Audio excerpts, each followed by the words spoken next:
안녕하세요. 시장의 마법사입니다. 자, 갤럭시아 머니트리 오늘 뭐 많이 올라가지는 않았지만 상승 배경이 있습니다. 뭐 한 4%까지 올라갔다가 종가에는 좀 밀렸어요. 고가가 5,700원인데 이게 이제 원문입니다. 그 미국 법원이 이제 SEC죠. 비트코인 현물 ETF 반려 결정을 재검토하라. 그러니까 이제 긍정적인 거죠. 그래서 그레이스케일이 이제 소송을 걸었는데 ETF 그 상장을 긍정적인 걸로 시장에서 해석을 하고 그래서 이제 비트코인이 6% 급등을 했고요. 이게 벌써 어저께 올라가기 시작했던 것 같아요. 비트코인이.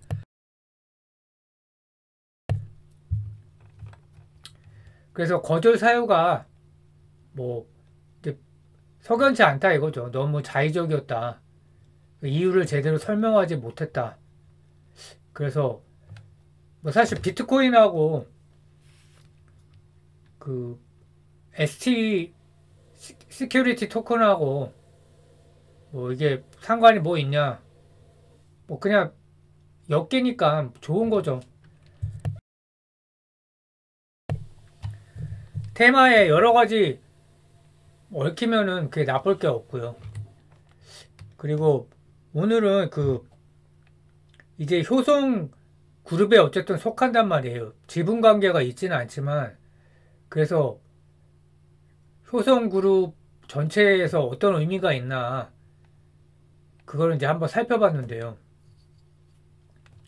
이제 이게 주 효성의 주요 주주인데 효성이 일단 참고로 시총이 1.3조예요. 오늘 종가로. 그 조현준 회장, 조현상 부회장이 있고 이제 조성래 원래 이분이 이제 2세인가요? 뭐 그 정도 될 거고요. 회장님이 이제 물러나신 거죠. 근데 지분을 아직 갖고 있는데 지분 차이가 거의 없죠. 형제간에. 그래서 이제 지분 경제 가능성이 있다. 그리고 형제간 계열 분리가 최대 하도다 이렇게 기사가 나고 있고요. 누가 최대 주주가 될지 모르죠. 그래서 기사에는 조성래 회장하고 송광자 씨 모친께서 지분을 이제 장남한테 주지 않겠느냐. 그 10.5%쯤 되는데 그러면 이제 뭐 따라잡기가 조금 어렵겠죠. 자사주가 있고 뭐 기타가 있긴 하지만 기타가 또 누가 들고 있는지 모르겠는데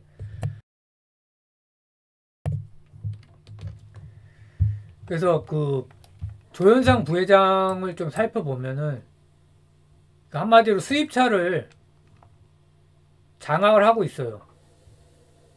그래서 효성의 전체 계열사 54곳 중에 수입차 사업체가 7곳인데 더 클래스 효성 우리가 이제 다 알고 있는 브랜드죠. 벤츠, 신성 자동차 벤츠, 효성 프리미엄 모터스, 제기어와 랜드로버 그리고 뭐 튜닝 업체도 있고 더 프리미엄 효성 넥서스 뭐 효성 토요타 FNK 이것도 좀 청담동에 있죠. 페라리아 마세라티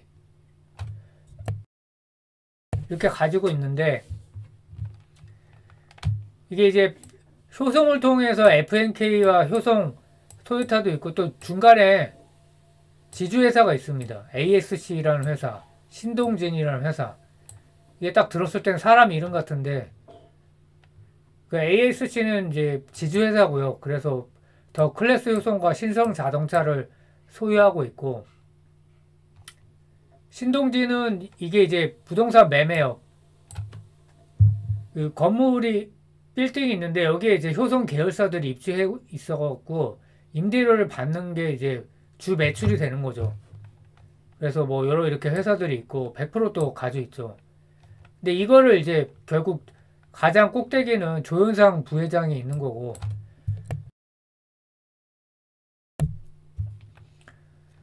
근데 특이한 거는 이제 우전 GNF라는 회사를 작년에 4월 달에 인수를 했는데 이게 또 이제 딴 주머니를 제대로 찬 거죠. 그래서 좀 이따 말씀을 드리겠는데 그래서 2022년 기준으로 수입차 7개사 매출이 2.1조 더 클래스 효성만 보면 매출이 1.54조에 영업이익 667억, 영업이익률이 4.3%. 저는 생각보다 좀 높은 것 같아요. 근데 재벌이 사실 수입차 이런 사업을 한다는 것 자체가 말도 안 되죠. 어떤 사회적 책무 같은 게 있는데 이런 게 어떤 기업가 정신이 없는 거죠. 뭐 우리가 뭐 기업가 정신을 논하는 건 아니니까. 그래서 뭐 금융업과 연계할 수 있으니까 이제 하고 있다 이런 건데,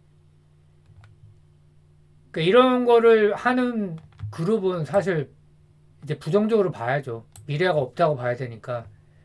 그래서 연봉과 배당금이 약 83억 이상이다. 그래서 이거를 이제 지분 확보용으로 현금을 확보한다는 거죠. 지분 취득용으로. 그래서 수입차 7개사에서 배당금이 23억이고,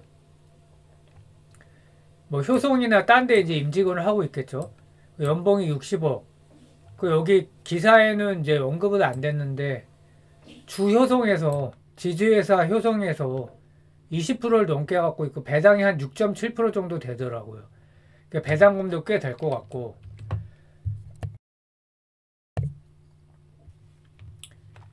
작년 4월에 이 더클래스 효성이 우전지 GNF라는 그 2차전지 소재용 황산 니켈을 생산하는 업체를 인수를 했습니다. 60.76%, 327억. 가장 핫하죠, 사실 이쪽이. 전구체 이쪽이. 근데 이제 이게 문제가 되는 게 사익 편취. 이거를 이제 사는데 더클래스 효성이 일단 인수했다는 것도 효성 첨단 소재 같은 회사가 인수를 했어야 되는데 왜 더클래스 효성이 인수를 했냐. 뭐 간단하죠. 그거는 이제 ASC가 93%, ASC를 100% 지배하고 있으니까 개인 회사가 거의 된 거죠. 우전 GNF도. 한심하죠. 그래서 더클래스 효성이 대주주, 그리고 원래 이제 우전 거였던 것 같은데 지분을 좀 가지고 있고요. 그 나머지가 이제 특히 문제가 되는 게 아예 개인이 갖고 있는 거죠. 조현상 부인과 세 자녀가 합쳐서 나이도 어려요. 막 2010년생, 15년생 이런데 19.14%, 그러니까 대략 100억 정도 투자한 게 되는데, 그래서 부회장 일가에 현금 창구가 되고 있다. 배당도 받을 거고, 상장하면 이 구조 매출을 해서 이게 사익 편취, 제가 이런 관점으로 얘기하는 건 아니고 이제 나중에 지분 경쟁이 일어났을 때 그 실탄을 마련하고 있는 거죠. 근데 저는 뭐 꼭 그런 차원보다 쉽게 돈 번 거죠. 그래서 효성과는 이제 지분 관계가 없는 개인 회사만 보면은 이렇게 세 개가 있어요. 트리니티 에셋, 신동진, 사람이 아니고 이제 빌딩 관리를 하는 거죠. 빌딩 관리하고 월세 받고 동룡실업. 근데 이거는 이제 조윤문 씨가 효성과에서 이제 변호사신데 무한궤도의 멤버였다고 하죠. 대학가요제 이렇게 나갔을 때. 이제 효성과 내부 고발을 했다가 효성에서 아예 퇴출이 되어갖고 이제 그 두 개만 의미가 있는데, 이제 트리니티 에셋이 조현준 씨, 우리가 이제 갤럭시아 그룹과 관계가 있죠. 신동진은 조현상 씨, 조현상 부회장이고, 그러니까 트리니티 에셋이 이렇게 이제 지분 관계가 있는데 다 이제 말씀드린 거죠. 하나가 이제 제가 몰랐던 게 있는데 갤럭시아 일렉트로닉스라고 LED 때문에 이제 예전에 십수년 전에 LED 열풍이 불었을 때 인수를 했지만 결국 실패한 거죠. 그래서 조현준 회장이 대주주인데 62.78%를 보유하고 있다. 근데 이때 IPO 하려다 실패를 해갖고 그게 풋옵션 때문에 이제 재무구조가 굉장히 안 좋아졌어요. 그 투자사한테 돈을 물어준 거죠. 그래서 현재 6년째 완전 자본 잠식 상태고, 작년 매출이 1392억에 영업이익 96억, 영업이익률 6.9%로 괜찮다. 외관상으로는 뭐 21년도 흑자고 괜찮죠. 문제가 뭐냐면 이제 매출이 30.5%, 영업이익 73% 증가. 이게 이제 중국 비중이 93%거든요. 이제 그게 문제라는 거고. 자, 그래서 뭐 조현상 부회장이 뭐 어느 회사를 갖고 있고 이게 이제 무슨 상관이냐, 갤럭시아랑 도대체 무슨 상관이냐. 일단 정리를 해보면 조현상 부회장이 이 지분 경쟁이 일어났을 때 실탄이 훨씬 많이 있다. 그 수입차 7개사가 상당한 규모다. 2조가 넘으니까요, 매출이. 그래서 회사 규모에 우위가 있다. 뭐 사실상 뭐 개인 회사나 마찬가지겠죠. 그래서 배당금도 받고 또 연봉도 있고 효성 그룹에서 받는 연봉도 있고 거기서 받는 것도 뭐 있을 수 있고요. 그리고 우전 BNF가 지금 약간 핫한 거에서 좀 올해 이제 상장을 안 하니까 뭐 내년 이후 되면 뭐 얼마나 시총을 이제 받을지 모르겠지만 어쨌든 뭐 현금이 꽤 생길 것 같고요.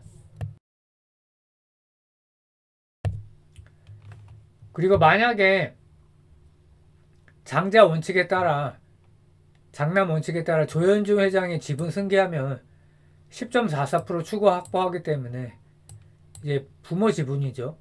부친과 모친. 그러면 사실상 여기서 이제 지분 경쟁은 어렵지 않나 저는 이제 그렇게 보고 있고요. 그래서 뭐 지분 경쟁이다 기사가 났지만 지분 경쟁이 일어날까 저 그런 생각도 드는데 뭐 제가 아는 게 별로 없으니까요. 그래서 지분 경쟁을 가정했을 때 이 개인 기업 갖고 있는 게 차이가 굉장히 많이 나죠. 그래서 갤럭시와 머니터리만 봤을 때는 그래 뭐 그 사업을 키우려고 하네, 성장성 좋네 이렇게 생각할 수 있는데 그 왜 키우려고 하냐, 이제 차이가 많이 나니까 키워야 되는 거죠. 나중에 뭐 주담대를 할 수도 있는 거고 주식담보대출이요. 뭐 배당을 많이 받을 수도 있는 거고. 그 갤럭시 일렉트로닉스는 상장을 실패했죠. LED 사업 비상장인데 흑자에도 여전히 리스크가 있기 때문에 뭐 상장도 어려워 보이고요. 일단 자본 잠식부터 해서야 되고 뭐 막 이렇게 또 조양래 회장이 막 돈을 빼가는 게 있고 뭐 문제가 좀 많더라고요. 그 또 게다가 매출 93%가 중국인데 중국 경기가 심각하니까. 그리고 또 한 가지가 뭐 그 생각을 이제 전에도 가끔씩 해봤는데 갤럭시가 있으면 왜 상장을 한 거지 이런 생각이 들었어요. 그러니까 뭐 IB 월드와이드부터 해서 주인이 바뀐 거죠. 상장을 따라 한 게 아니라. 근데 회사를 매각한다는 얘기도 있었고, 근데 이제 제가 관심을 가지게 된 게 조현준 회장이 이제 내부자 매수를 10억 이상 했잖아요. 장내 매수로. 그래서 잦은 상패 가능성은 좀 희박하지 않나. 예전에 이제 잦은 상패하는 기업들을 보면은 이제 대주주가 이익을 나누기 싫어해서 잦은 상패하는 경우가 꽤 있었거든요. 다음이 이택이라는 자산이 많은 기업도 있었고, 다른 기업은 제가 잘 생각이 안 나는데, 우리가 아는 그런 상패 말고요. 적자가 누적돼서. 근데 자산 가치가 별로 없거든요. 그냥 뭐 헬스 기구 수입해서 파는데 뭐가 있겠어요. 그래서 투자를 만약에 했는데 저는 이제 이거를 더 선호하잖아요. 시총이 작기 때문에. 그래서 뭐 내부자가 샀고 갤럭시와 머니터리 STO 사업이 좋아서 비중을 좀 꽤 크게 가지고 갔다. 그렇게 상상을 가정을 했을 때 저는 이게 떠올라왔어요. 혹시 상패하면 어떡하지? 근데 자체 상패 가능성은 좀 희박하지 않나. 이렇게 자산 가치가 없기 때문에. 그리고 자체 상패할 거면은 뭐하러 샀겠어요. 그래서 저는 뭐 갤럭시 SM이 소형주기 때문에 더 이제 선호를 하는 거고, 그래서 뭐 리스크가 뭐 그렇게 큰 것 같지는 않고, 이런 이제 여러 가지 사유로 인해서, 위와 같은 사유로 인해서 머니트리를 더 키우려는 것 같고, 그래서 여전히 좋아 보입니다. 감사합니다.